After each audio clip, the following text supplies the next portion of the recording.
Parlamenti i Kosovës nuk ka mundur të konstituohet sërish pas dështimit të seancës së mbajtur këtë të njëjtë ku nuk u verifikuan mandatet e deputetëve. Në nisje të seancës, Avni Dehari, deputeti më i vjetër nga lëvizja vetëvendosje, thirrri një konsolidim me grupet parlamentare, por nuk u arrit asnjë konsensus mbi rrugën që do të ndiqej. Pas konsultave, Dehari vendosi të ndërpres seancën dhe njoftoi se do të mbajt një mbledhje tjetër në orën 12 me 19 prill.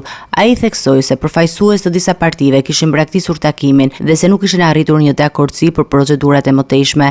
Deri më tani në sallë ishin pranishëm 100 deputet. Më herët gjatë kësaj jave një tentativë e parë për konstituimin e parlamentit e mbajtur të martën ka dështuar gjithashtu. Deputetët nuk arritën të miratonin verifikimin e mandateve, ndërkohë që opozita ka akuzuar qeverinë e Albin Kurtit për pengimin e procesit të konstituimit, duke pretenduar se Kurti nuk ka dorëzuar aktin formal të dorëheqjes. Opozita në seancën e parë akuzoi se vetëvendosja nuk kishte 61 vota të mjaftueshme për miratimin e verifikimit të mandateve, zgjedhjen e kryetarit të parlamentit apo dhe votimin e qeverisë së re. Sipas opozitës, vonesa në procesin e konstituimit të parlamentit ishte një taktik nga qeveria për të fituar kohë.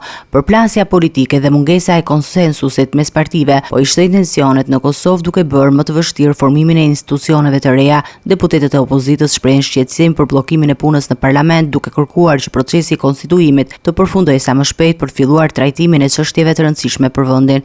Nga ana tjetër, përfaqësuesit e lëvizjes vetëvendosje mbrojnë pozitat e tyre duke thënë se është e nevojshme një pajtueshmëri e plotë para se të kalojmë tek fazat e tjera të procesit. Ky bllokim i procesit ka ngjallur frikë për vonesa të mundshme në realizimin e reformave dhe zhvillimin e mëtejshëm të shtetit.